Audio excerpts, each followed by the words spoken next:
Assalamualaikum warahmatullahi wabarakatuh. Perkenalkan, kami dari kelompok 5, mata kuliah Praktikum Elektronika. Di sini kami akan menjelaskan tentang karakteristik dari dioda. Perkenalkan, nama saya Fadla Umar, dan ada dua rekan saya, yaitu Agung Gemagumara dan Devi Fauzia.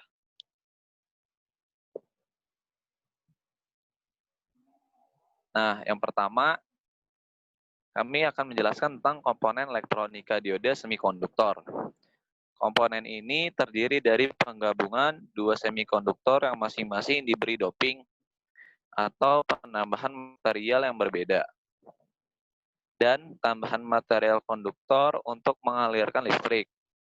Bagian dari dioda itu ada katoda dan anoda. Anoda adalah elektroda yang terhubung dengan silikon jenis P, di mana elektron yang tergandung lebih sedikit dan diciptakan dengan menambahkan material yang memiliki elektron valensi kurang dari 4. Contohnya yaitu boron. Yang kedua ada katoda, adalah elektroda yang terhubung dengan silikon jenis N, di mana elektron yang terkandung lebih banyak dan diciptakan dengan menambahkan material yang memiliki elektron valensi lebih dari 4. Contohnya yaitu fosfor. Di sini ada gambar katoda dan anodanya. Di sini dibedakan warnanya supaya lebih memudahkan. Next.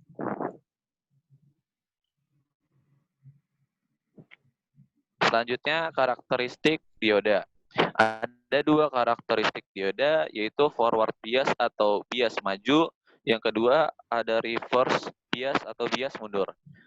Forward bias ialah suatu keadaan di mana dioda dapat mengalirkan arus listrik dari sisi P atau kaki anoda ke sisi N atau kaki katoda tanpa adanya suatu hambatan.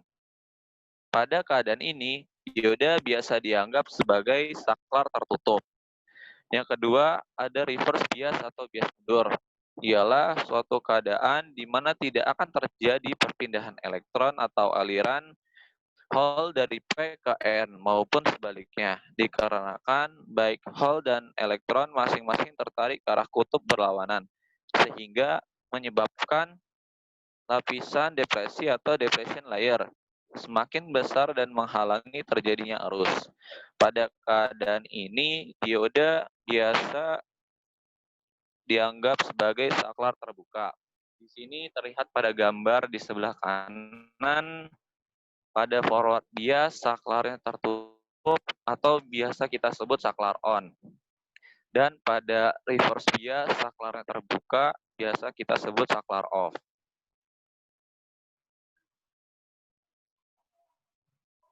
Selanjutnya, peralatan yang digunakan dalam pembuatan rangkaian forward bias dan reverse bias. Pertama, ada logic circuit trainer. Kedua, kabel seperlunya. Ketiga, multimeter. Dan keempat, dioda semikonduktor dan resistor.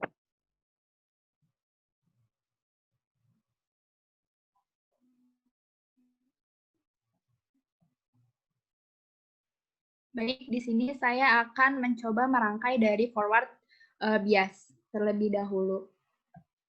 Di sini kita gunakan power supply, yaitu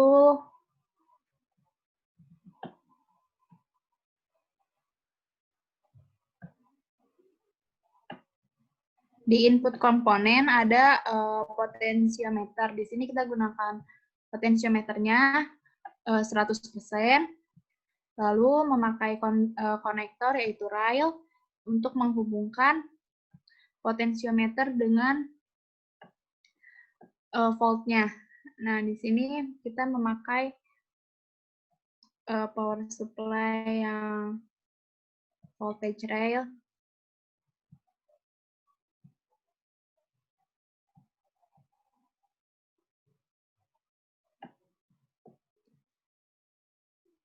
Selanjutnya, kita pakai konektor untuk menghubungkan potensiometer dengan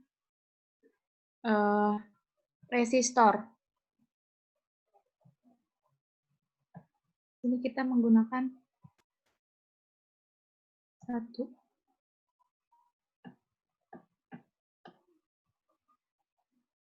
Lalu menggunakan kabel lagi untuk menghubungkan resistor dengan ampere.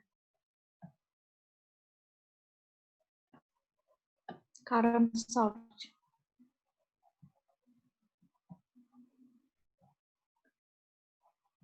Selanjutnya, kita pakai penghubung lagi untuk menghubungkan current source dengan diodanya.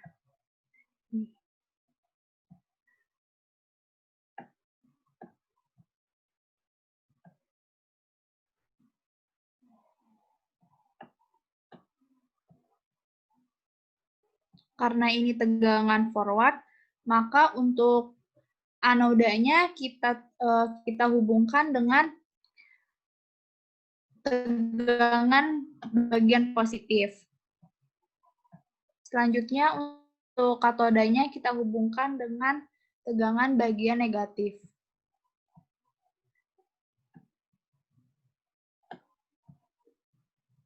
Hubungkan ke sini. Selanjutnya ada power supply. Kita gunakan memakai ground. Untuk voltnya kita rubah menjadi 15. Dan arusnya kita rubah jadi miliampere.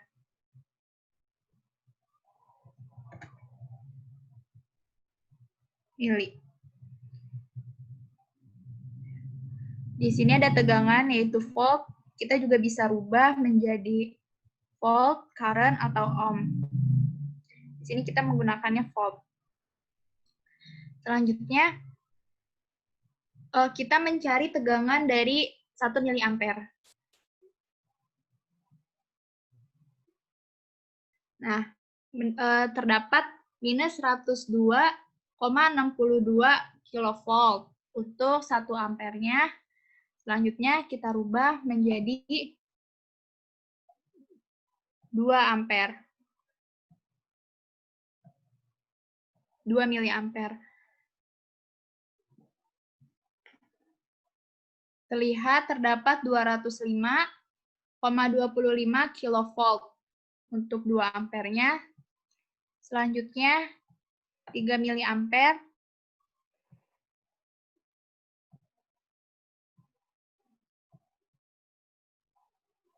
Kita dapatkan tegangannya 307,87 kilovolt. Selanjutnya lakukan percobaan sampai 10 miliampere. Sekarang kita buat rangkaian reserve basis, yaitu basis mundur. Di sini diodanya kita ganti.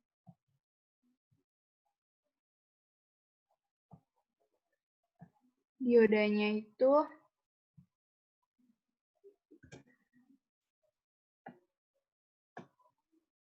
kita putar. Untuk bagian katodanya ke positif, bagian anodanya ke negatif. Selanjutnya di sini kita rubah juga dimulai dari 1 miliampere.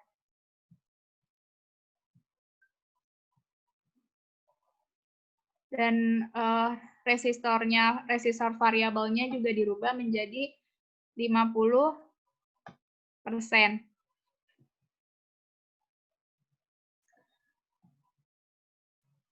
Terlihat yang pertama itu minus 655,10 MV, milivolt. Selanjutnya, untuk yang kedua, kita rubah menjadi 2 miliampere.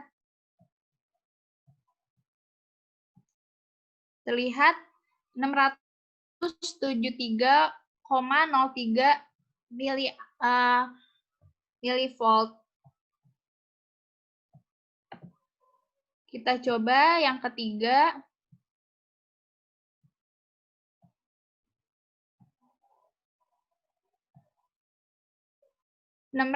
minus 683,51 milivolt. Selanjutnya dicoba sampai percobaan ke-10.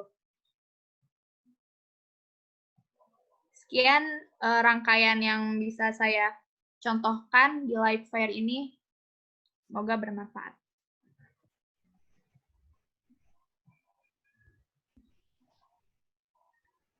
Oke, teman-teman, tadi sudah diuji cobakan ya, dari kondisi tegangan positif, yaitu bisa disebut forward bias, dan kondisi tegangan kondisi tanpa tegangan, yaitu reverse bias.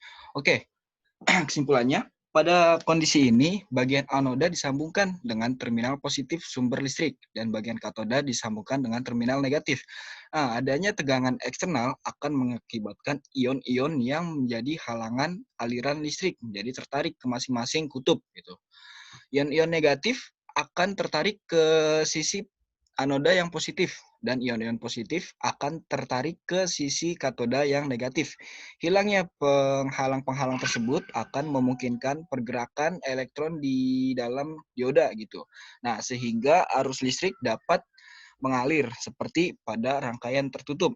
Nah, sedangkan yang kondisi tanpa tegangan atau bisa disebut reverse bias, next, itu pada kondisi tidak diberikan tegangan akan terbentuk suatu perbatasan suatu perbatasan medan listrik pada daerah P dan N junction gitu.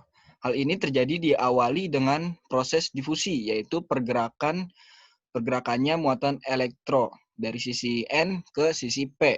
Nah, bisa dilihat di gambar. Nah, elektron-elektron tersebut akan menempati suatu tempat di sisi P yang meninggalkan ion positif gitu di sisi N, dan holes yang terisi dengan elektron akan menimbulkan ion negatif di sisi P. Nah, ion-ion ini tidak bergerak, akan membentuk medan listrik statis yang menjadi penghalang pergerakan elektron pada dioda gitu. Oke, next. Nah, di dalam dioda ini ada tegangan breakdown dan tegangan Kni gitu. Nah, apa itu tegangan breakdown? Suatu keadaan di mana dioda tidak dapat menahan aliran elektron di lapisan deplesi yang disebabkan karena reverse bias gitu. Pada dioda yang tidak dapat mengalirkan arus pada tegangan puluhan sampai ratusan volt gitu loh. Nah, selanjutnya, apa itu tegangan Kni? Nah, tegangan Kni ini pada saat arus mulai membesar dengan cepat dikarenakan forward bias pada dioda yang dapat mengalirkan arus dengan mudah. Nah, apabila tegangan dioda lebih besar dari tegangan Kni, maka dioda akan menghantar dengan mudah. Dan sebaliknya, bila tegangan dioda lebih kecil, maka dioda tidak menghantarkan dengan baik. Nah, tegangan dioda pada bahan silikon itu minimal 0,7 volt, dan pada bahan germanium itu di atas minimal tuh 0,3 volt. Oke, di sini juga ada fungsi dari dioda gitu teman-teman, yaitu PN junction diode. Nah, di mana dioda standar yang terdiri dari susunan PN dan memiliki cara kerja seperti yang dijelaskan sebelumnya gitu. Dioda jenis ini adalah dioda yang umum digunakan di pasaran. Disebut juga dioda generik. Digunakan terutama sebagai penyarah arus gitu. Nah, selanjutnya lighting emitting diode atau LED gitu. Saat dialiri arus forward bias, LED akan mengeluarkan cahaya. Nah, LED saat ini umumnya digunakan sebagai alat penerangan gitu. Dan beberapa jenis digunakan untuk menggantikan lampu fluorescent. Nah, selanjutnya ada laser diode. Nah, diode jenis laser juga menghasilkan cahaya, namun cahaya yang dihasilkan adalah cahaya koheren gitu. Aplikasi diode laser adalah perangkat pembaca CD dan DVD dan laser pointer gitu. Selanjutnya ada fotodiode. Fotodiode ini dapat menghasilkan energi listrik apabila daerah PN junction disinari. Umumnya fotodiode ini dioperasikan dalam reverse bias sehingga arus yang kecil akibat cahaya dapat langsung terdeteksi. Nah, fotodiode ini digunakan untuk mendeteksi cahaya fotodetektor gitu. Selanjutnya ada GaN diode. GaN diode ini merupakan jenis diode yang tidak memiliki PN junction, melainkan hanya terdiri dari 2 elektroda. Diode jenis ini dapat digunakan untuk menghasilkan sinyal gelombang mikro. Selanjutnya ada barit. Diode barit.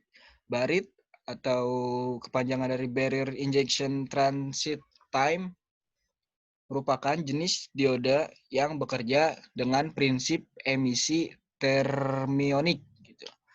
Digunakan untuk memproduksi sinyal gelombang mikro dengan level daerah yang rendah gitu, derau yang rendah. Selanjutnya ada tunnel diode. Nah, tunnel diode ini merupakan diode yang bekerja memanfaatkan salah satu fenomena mekanika kuantum, yaitu tunneling.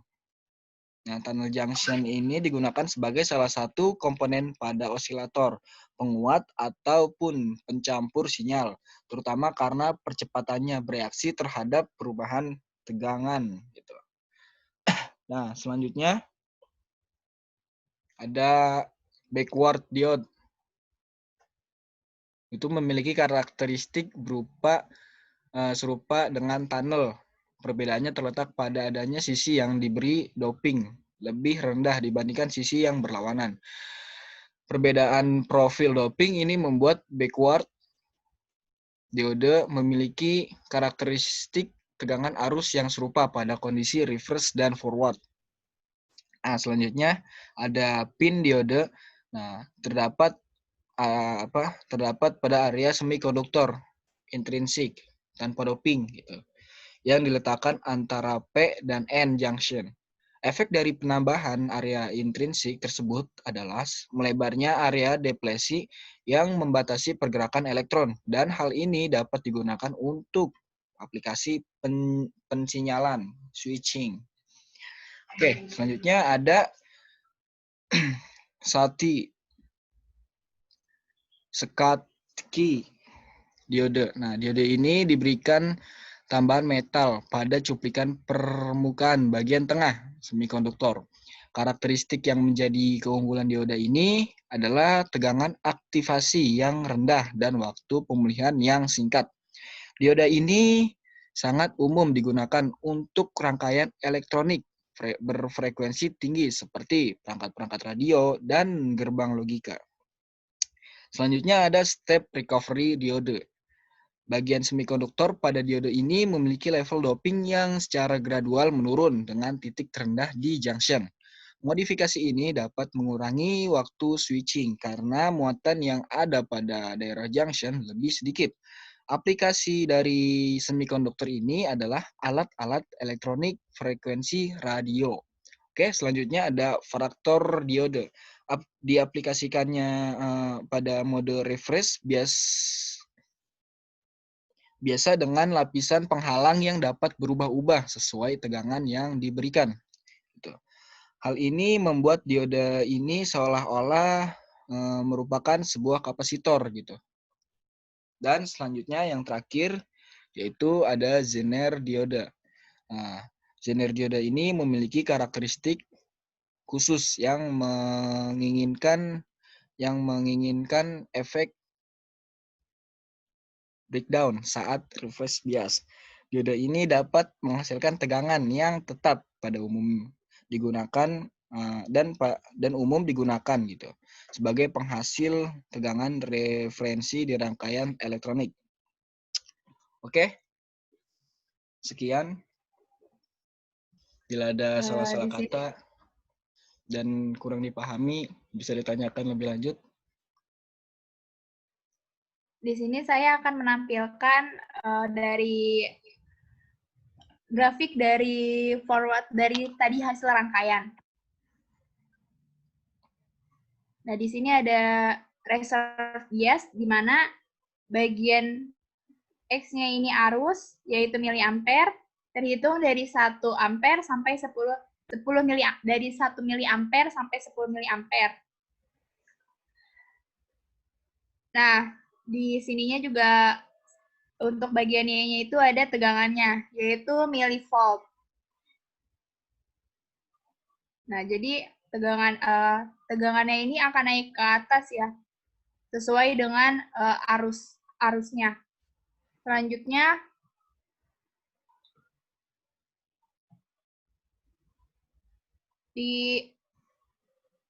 begitu juga sama dengan forward bias.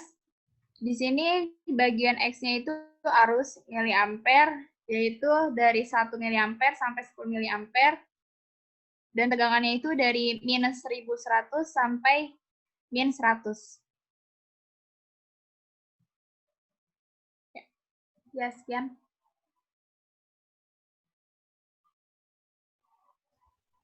Oke, mungkin sudahi saja pembahasan kali ini. Bila ada salah-salah kata, mohon dimaafkan. Dan bila ada kekurangan, mohon dimaklumkan. Bila fisabil haq, sabiqul khairat. Assalamualaikum warahmatullahi wabarakatuh.